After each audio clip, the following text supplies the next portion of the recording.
خود کو پھانسی لگانے کی کوشش کی میری آنکھوں کے سامنے. میری ماما نے خود پہ پیٹرول ڈال دیا اور خود کو جلانے کی کوشش کی میری آنکھوں کے سامنے. کرسچینٹی میں اچھی خاصی پریچنگ میں گزاری. میں چرچ میں پریچ کرتی تھی, کلام پیش کرتی تھی. ایک آپ کہہ لیں کہ کٹر مسیحی تھی میں. اور ایسی میں نا بڑی روتلو ہوں, تو اس لیے میری آواز شروع میں ہی رونے والی ہو جاتی ہے. میرے راستے میں سب سے بڑی رکاوٹ بننے والی میری بانجی تھی. اچھا. ہاں جی.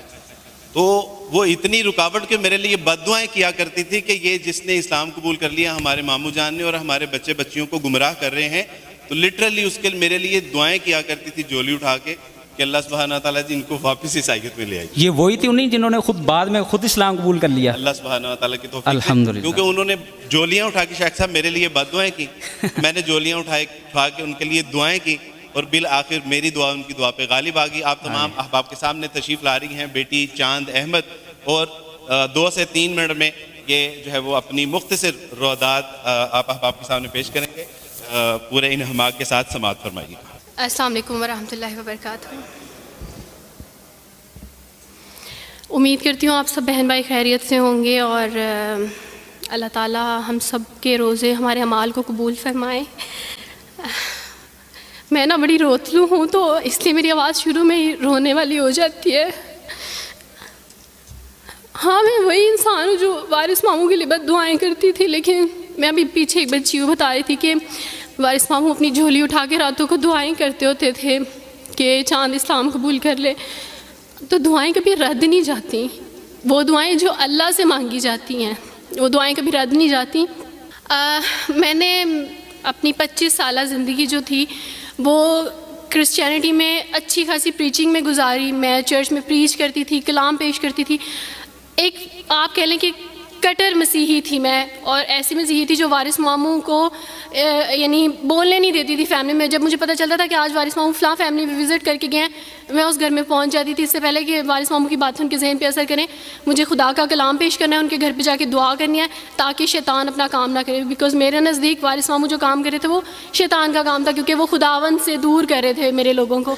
تو میں اس فیملی میں پہنچ جاتی تھی, اپنے لوگوں کو چاہتی تھی کہ وہ خداوند کے ساتھ جڑے رہیں, وہ کبھی خداوند کا انکار نہ کریں, وہ یسوع مسیح کا انکار نہ کریں. یہ سب میری یعنی میں آپ کہہ لیں کہ ایک اسٹرانگ ورک کرتی تھی. مجھے اس چیز کا ڈر رہتا تھا کہ وارث ماموں کی وجہ سے اب مزید لوگ اسلام قبول نہ کر لیں, لیکن کیا پتہ تھا کہ اللہ تعالیٰ مجھے ہی دائرہ اسلام میں لے آئیں گے اور میں ہی وہ شخص بنوں گی جو اسلام قبول کرے گی.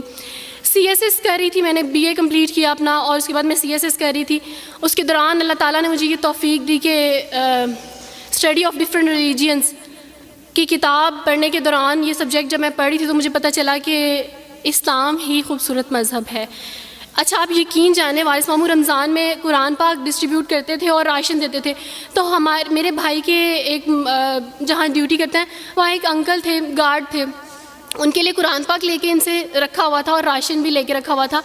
اور میں اس قرآن پاک کو نا چھپا کے اپنی سیف میں رکھتی تھی, اور ڈرتی تھی کہ کسی دن میں اس کو کھول نہ لوں. اکثر 1-2 دفعہ پکڑا کہ کھول کے دیکھوں تو صحیح, کوئی نہ کوئی غلطی تو ہوگی نا اس قرآن میں بھی, یہ تو بڑی باتیں کرتے ہیں بائبل کے بارے میں, کچھ نہ کچھ تو ہوگا. لیکن اب یقین جانے ایک ڈر تھا کہ جس دن میں نے اس قرآن کو پڑھا میں اس قرآن کو اپنا دل دے بیٹھوں گی. اور وہی ہوا کہ جب میں نے قرآن پڑھا تو میں اس پر ایمان لائے بغیر نہیں رہ سکی. ایک رات وارث ماموں کو کال کی اور ان سے کہا کہ 2 بجے کا لگ بھگ ٹائم تھا, اور ان سے کہا کہ وارث ماموں مجھے آپ سے ضروری بات کرنی ہے. تو انہوں نے کہا کہ کیا بات ہے بیٹی, کوئی زندگی موت کی بات ہے؟ تو میں نے کہا کہ ایسا ہی سمجھ لیں, میں رو رہی تھی. تو انہوں نے کہا کہ سب خیریت ہے. تو میں نے ان سے کہا کہ بس بغیر کچھ کہے آپ مجھے کلمہ پڑھا دیں وارث ماموں. اور وارث ماموں اور میں بالکل خاموش تھے. یعنی وارث ماموں کہتے ہیں کہ اس وقت مجھے لگا کہ جیسے میرا دل پھٹ جائے گا. مجھے یقین نہیں آ رہا تھا اپنے کانوں پہ کہ وہ جو سب سے بڑی رکاوٹ تھی وہ مجھے خود کہہ دیا کہ مجھے کلمہ پڑھا دیں. اور میں نے ان سے 5 منٹ کا یعنی اسپیس لی کال پہ, اور 5 منٹ میں نے دعا کی. لیکن اس کے بعد میں نے کہا کہ اگر میں حق پہ ہوں, سچ پہ ہوں, تو بس پھر خداوند اس کو ہو لینے دے. اور وہی ہوا, میں نے اسلام قبول کیا اور سوچا تھا کہ CSS کمپلیٹ کرنے کے بعد فیملی میں اناؤنس کروں گی. لیکن اللہ تعالیٰ نے کچھ اور منصوبے بنائے ہوتے ہیں, انسان کے کچھ اور منصوبے ہوتے ہیں. آپ یقین جانے میری فیملی کو جلدی پتہ چل گیا. ایک رات میرے بابا نے وارث ماموں کو گھر بلایا اور ان سے کہا کہ ہم چاند کی شادی کرنا چاہتے ہیں, آپ اس سے پوچھ دیں کہ اگر کسی کو پسند کرتے ہو تو ہم اس کی شادی اس سے کر دیں, ہم جو ہے نا وہ اس کی مرضی کے خلاف نہیں جائیں گے. تو میں نے ان سے کہا کہ آپ ایسا نہیں کر پائیں گے. انہوں نے کہا کہ نہیں ہم کر سکتے ہیں. مجھے یہ تھا کہ مجھے پچھتاوا نہ رہے کہ میں شاید اس دن پاپا سے بات کرتی تو پاپا مان جاتے. تو میں نے ان سے کہا کہ پاپا میں ایک مسلمان مرد سے شادی کروں گی, آپ ایسا میرے لیے کر سکتے ہیں؟ اگر آپ کسی مسلمان سے میری شادی کریں گے تو ٹھیک ہے, میں شادی کرنے کے لیے تیار ہوں. میری گھر میں ایک سناٹا چھا گیا, اور اس خاموشی کے بعد جو ہے یعنی سب فیملی والے رونے شروع ہو گئے. انہوں نے کہا کہ آپ اپنے مذہب میں واپس آ جاؤ. لیکن یہ ہے کہ میں دین اسلام قبول کر چکی تھی. آپ یقین جانیں جس طرح لوگ مختلف ہیں اسی طرح ان کے مسائل بھی مختلف ہیں. مجھے مینٹلی بے انتہا ٹارچر کیا گیا, مینٹلی مجھے یعنی اس چیز کا احساس دلوایا گیا کہ ماما پاپا روتے ہیں. میرے پاپا نے, آپ یقین جانیں, خود کو پھانسی لگانے کی کوشش کی میری آنکھوں کے سامنے.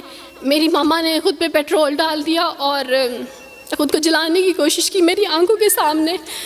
اور میں اپنے روم میں بیٹھی یہ کہتی تھی کہ اللہ اگر میں حق پہ ہوں نا تو میری فیملی کو کچھ نہیں ہونا چاہیے. پھر بہرحال مجھے میری فیملی سے نکال دیا گیا, یہ اس ڈر سے کہ میری وجہ سے دوسرے بہن بھائی بھی اس راہ پہ نہ چلے جائیں. اور وارث ماموں کو بلا کے مجھے گھر بھیج دیا گیا, ان کے گھر بھیج دیا گیا.